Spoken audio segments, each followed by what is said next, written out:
በስመ አብ ወወልድ ወመንፈስ ቅዱስ አሐዱ አምላክ አሜን። የእግዚአብሔር ቤተሰቦች፣ የእመቤታችን ቅድስት ድንግል ማርያም የቃል ኪዳን ልጆች፣ ምዕመናን ምዕመናት ሁላችሁም በያላችሁበት ሰላም እላችኋለሁ። አሜን። የጌታችን የመድኃኒታችን ኢየሱስ ክርስቶስ ስሙ ከእናቱ ቅድስት ድንግል ማርያም ጋር የከበረና የተመሰገነ ይሁን። እግዚአብሔር ቤተሰቦች፣ የእመቤታችን ቅድስት ድንግል ማርያም የቃል ኪዳን ልጆች በሀገር ውስጥም በሀገር ውጭም ያላችሁ ሁላችሁም ይህን ሚዲያ ሼርና ሰብስክራይብ እያደረጋችሁ እንድትከታተሉ በእግዚአብሔር ስም እየጠየቅኩ የዕለቱን ስንክሳር አነብላችኋለሁ። ሁላችሁም እንድትከታተሉ በእግዚአብሔር ስም እጠይቃለሁ። በስመ አብ ወወልድ ወመንፈስ ቅዱስ አሐዱ አምላክ አንድ አምላክ በሚሆን በአብ በወልድ በመንፈስ ቅዱስ ስም ግንቦት 26 ቀን በዚች ቀን ዲድሞስ የሚባል የከበረ ሐዋርያ ቶማስ በሰማዕትነት አረፈ። እርሱም በህንደኬ ሀገር ሉኪዮስ ለሚባል ለአንድ መኮንን ራሱን ባሪያ አደረገ። መኮንኑም የንጉሥ ወዳጅ ነው። ቅዱስ ቶማስንም የምታውቀው ሙያህ ምንድን ነው አለው። ቅዱስ ቶማስም እኔ ግንበኛ ነኝ፣ ምኩራቦችና አዳራሾችን እሰራለሁ። ደግሞ ጠራቢ ነኝ፣ ሞፈሮችንም ወንበሮችንም ሌሎች ዕቃዎችንም እሰራለሁ። ደግሞ ጥበበኛ ባለመድኃኒት ነኝ፣ በሽታውን ሁሉ አድናለሁ አለ። መኮንኑም ነገሩን በሰማ ጊዜ ነገሩ እጅግ ደስ አሰኘው።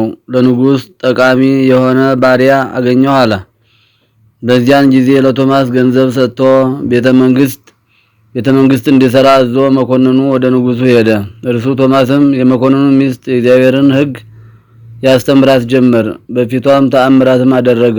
እርሷም በክብር ባለቤት ጌታችን አመነች። ከእርሷ ጋርም ብዙዎች አመኑ። ንጽሕናዋን በመጠበቅ እንድትጸና አዘዛት። የሃይማኖትን ምስጢር እንድታስተውል አደረጋት። መኮንኑም ከንጉሥ ዘንድ ሲመለስ ሐዋርያ ቶማስ ያደረገውን አየ። ጠራውና አንተ ክፉ ባሪያ እሰራቸዋለሁ ያልካቸው በጎ ስራዎች ወዴት ናቸው አለው። ቅዱስ ቶማስም አልዋሸውም፣ ምኩራቦችና አዳራሾች የሰራዋቸው ለሰማያዊ ንጉሥ ማደሪያ የሆኑ እነዚህ የሰዎች ነፍሳን ናቸው። የጠረብኳቸው ሞፈሮችም የኃጢአት እሾህና አሜከላ ከሰዎች ልብ የሚነቅሉና አርሰው የሚያለሰልሱ እነርሱ የወንጀል ትምህርቶች ናቸው። ጥበብ ያሉትም አንድ ነው፣ የሚገድል የኃጢአትን መርዝ አጥፍቶ የሚፈውስ የክብር ባለቤት የሆነ የጌታችን ኢየሱስ ክርስቶስ ሥጋና ደም ነው ብሎ መለሰለት። መኮንኑም ሰምቶ ተቆጣ። ቅዱስ ቶማስንም በምድር ላይ እንዳስተኙት በአራት ማዕዘን ችካል ተክለው እጆቹንና እግሮቹን በገመድ ወጥረው አስረው ቆዳውን እንዲገፉ ጨውና ኮምጣጤ በተገፈፈው ስጋ ላይ እንዲደፉበት አዘዘ። መኮንኑም እንዳዘዘ ይህ ሁሉ አደረጉበት። እርሱም ከእግዚአብሔር በተሰጠው ትዕግስት ይህን ስቃይ ተቀበለ። የመኮንኑ ሚስት ቆዳውን ሲገፉት በቤቷ ሰገነት መስኮትም በአየችው ጊዜ በድንጋጤ ወድቃ ሞተች። መኮንኑም እጅግ አዘነ። የክብር ባለቤት ጌታችንም ቶማስን አጽናናው። ወዲያውኑ ተነሳ። ከላዩ የገፈፉትንም ቆዳ ወስዶ ከመኮንኑ ሚስት በድን ላይ ጥሎ አርሶንያ ሆይ የክብር ባለቤት በሆነ በጌታችን ኢየሱስ ክርስቶስ ስም ተነሽ አለ።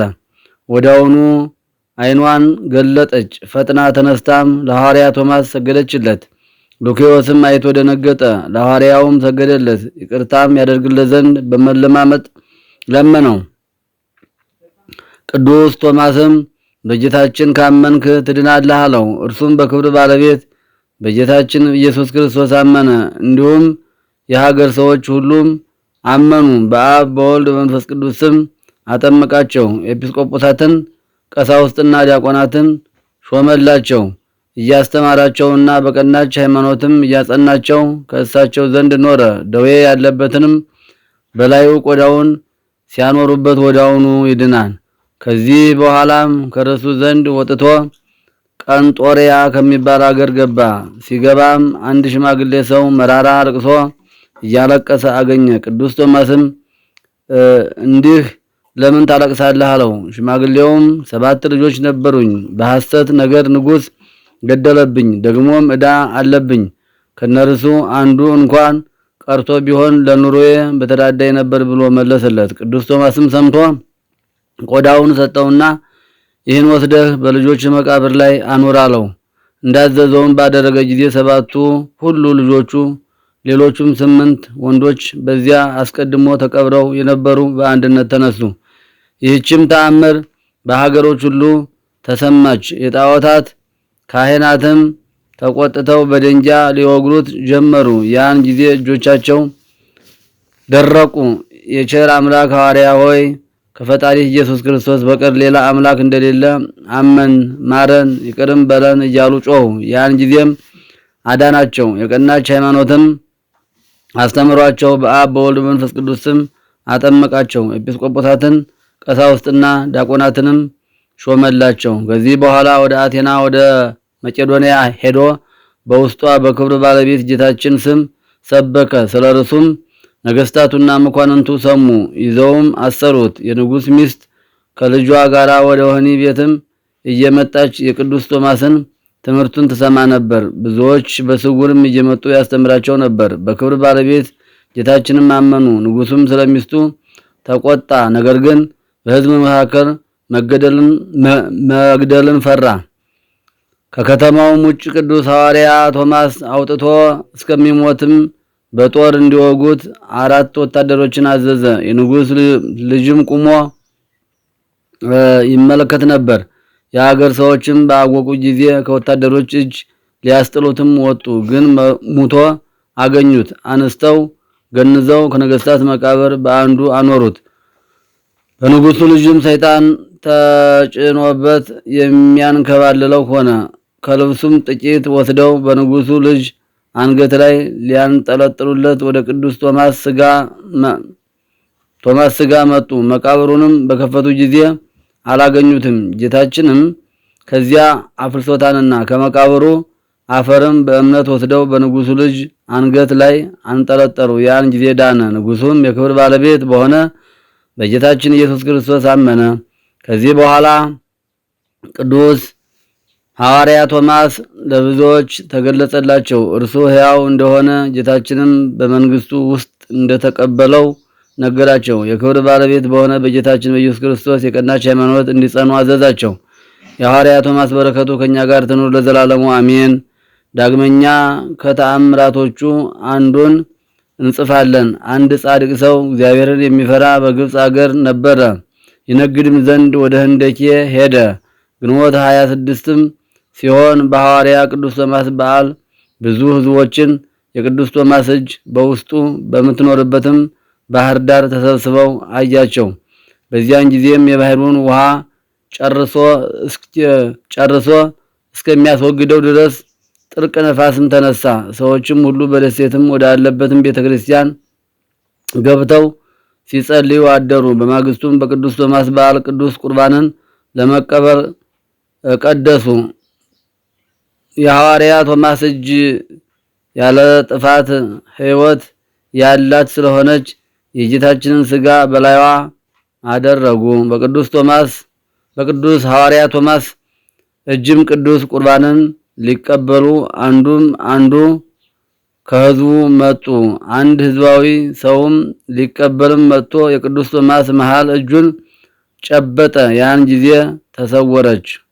ሁሉም ኪርያላይሶን እያሉ በመጮህ ብዙ ጊዜ ረጅም ጸሎት ጸለዩ። ከዚህ በኋላ የቅዱስ ቶማስ መሃል እጁ ተገለጠችና ያ ሰው ቅዱስ ቁርባንን ተቀበለ። ሕዝቡም ሁሉ ተቀበሉ። ከዚህ በኋላ ከቤተ ክርስቲያን ወጥተው ወደ ቤታቸው በሰላም ገቡ። ክብር ይግባውና እግዚአብሔርም ባህሩንም በዚያ አውሎ ነፋስ እንደቀድሞው መለሰው። በየዓመቱም እንዲህ ይሆናል። ሁልጊዜ እስከ ዛሬ ለእግዚአብሔር ምስጋና ይሁን። እኛንም በሐዋርያ ቶማስ ጸሎት ይማረን፣ በረከቱ ይደርብን ለዘላለሙ አሜን። ሰላም ለቶማስ እንተደለወ ይክስሶ ለርጉዝ በግ ድረ ተንሳ ደቂሶ ለአንቀሆ ሙታን ሰብ ወነፍሰ ድውያን ለፈውሶ አንሶሶ ውስተ ኩለሄ ወነገደ መርሶ አምሳለ ጽፍነት እንዘይጸውር ማይሶ። ወበዛቲ ዕለት በዚህች ዕለት የአልፋውስና የዘካርያስ የሉኪዮስ የቅድስት ጣርሶንያም መታሰቢያቸው ነው። በጸሎታቸውም እግዚአብሔር ይማረን ለዘላለሙ አሜን። ሰላም ለአርሶንያ እንተ በቆለ ውስቴታ ለቃለ ቶማስ ህጠታ ኩነኔ ዚያሁ ነጺራ ዘበቃለ ሉኪዮስ ምታ ዘበንቲያሁ አመኮነ ሞታ በተከርኖ ማይሱ ዝቀት ተንሳት ሕያውታ። ለአባት እናቶቻችን የተገለጠች እመቤታችን ለእኛም በረድኤት ትገለጽልን። ጣዕመ ስሟ በአንደበታችን ጣዕመ ፍቅሯ በልባችን ይደርብን። አሜን። ዘአቅረብኩ ማሕሌተ አዘኪሬ አእላፈ እምእለ ተጸምዱከ ዘፈለለ አነብብ ተወከፍ ዘንዴቴ መጽሐፈ እንተረሰይከ እግዚኦ ጸሪቀ መበለት ውኩፋ እምእለ አብኡ ወቡላን ዘተርፈ ነቢያት ቅዱሳን ሐዋርያት ሰባክያን ሰማዕታት ወጻድቃን ደናግል አዲ ወመነኮሳት ሄራን ባረኩ ጉባኤ ዛቲ መካን እስከ አረጋዊ ልሂቅ ወንዑስ ሕፃን ለዘጻፎ በክርስታስ ወለዘጻፎ ዘይደርስ ለዘአንበቦ ወለዘተርጎሞ በልሳን አዲስ ወለዘሰማ ቃሎ በዝነ መንፈስ በጸሎተ እሙ ማርያም አላቂተ ኩሉ እምበይስ ወረ ይማረን ኢየሱስ ክርስቶስ ፋኑ ለነ ጸጋ መንፈስ ቅዱስ አግረ ጸራት አይተገሪያ ለአገሪቱን ኢትዮጵያ ለዓለም ዓለም አሜን። የሰማነውን በልቡናችን ያሳደረብን። በዛሬው ዕለት በስንክሳር ስማቸው የተጠራውን ቅዱሳን እግዚአብሔር አምላካችን በረከታቸውን በእኛ ላይ እንዲያሳደርብን አቡነ ዘበሰማያት እንበል።